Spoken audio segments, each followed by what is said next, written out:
कानपुर में एक कार्यक्रम को संबोधित करते हुए राष्ट्रपति रामनाथ कोविंद ने कहा कि भारत ने तय किया है कि 2070 तक भारत अपना कार्बन उत्सर्जन 0% कर देगा।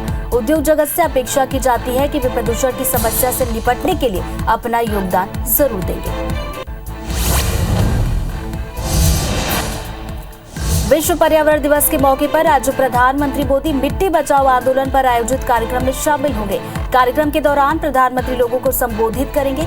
मिट्टी बचाओ आंदोलन मिट्टी के बिगड़ते स्वास्थ्य के बारे में जागरूकता बढ़ाने और इसे सुधारने के लिए जागरूक दायित्व कायम करने के लिए एक वैश्विक आंदोलन है।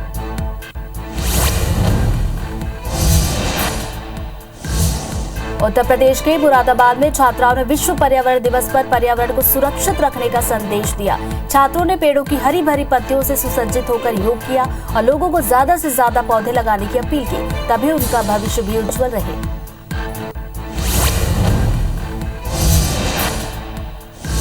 यूपी के हापुड़ में अवैध तरीके से चल रही पटाखा फैक्ट्री में ब्लास्ट हो गया। इससे 12 मजदूरों की मौत हो गई, 21 घायल हो गए। ये ब्लास्ट बारूद की वजह से हुआ। फैक्ट्री के लिए बिजली का सामान बनाने के नाम पर लाइसेंस लिया गया था। अंदर पटाखे बनाए जा रहे थे। धमाका इतना तेज था कि आसपास की फैक्ट्रियों की छतें तक उड़ गई।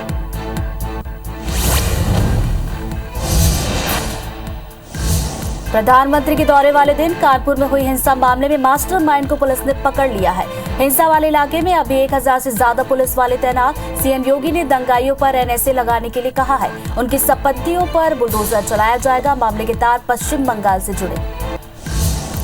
कानपुर में एक कार्यक्रम को संबोधित करते हुए राष्ट्रपति रामनाथ कोविंद ने कहा कि भारत ने तय किया है कि 2070 तक भारत अपना कार्बन उत्सर्जन 0% कर देगा। उद्योग जगत से अपेक्षा की जाती है कि वे प्रदूषण की समस्या से निपटने के लिए अपना योगदान जरूर देंगे।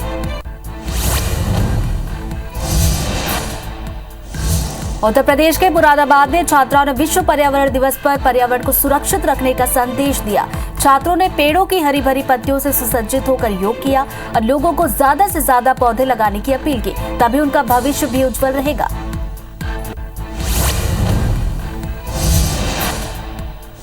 यूपी के हापुड़ में अवैध तरीके से चल रही पटाखा फैक्ट्री में ब्लास्ट हो गया। इससे 13 मजदूर की मौत हो गई, 20 घायल हुए। ये ब्लास्ट बारूद की वजह से हुआ। फैक्ट्री के लिए बिजली का सामान बनाने के नाम पर लाइसेंस लिया गया था। अंदर पटाखे बनाए जा रहे थे। धमाका इतना तेज था कि आसपास की फैक्ट्रियों की छतें तक उड़ गई।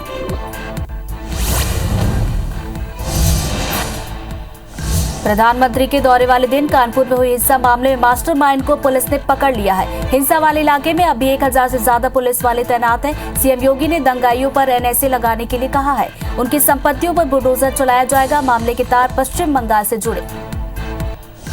यूपी के हापुड़ में अवैध तरीके से चल रही पटाखा फैक्ट्री में ब्लास्ट हो गया। इससे 13 मजदूरों की मौत हो गई और 20 घायल हुए। ये ब्लास्ट बारूद की वजह से हुआ। फैक्ट्री के लिए बिजली का सामान बनाने के नाम पर लाइसेंस लिया गया था। अंदर पटाखे बनाए जा रहे थे। धमाका इतना तेज था कि आसपास की फैक्ट्रियों की छतें उड़ गई।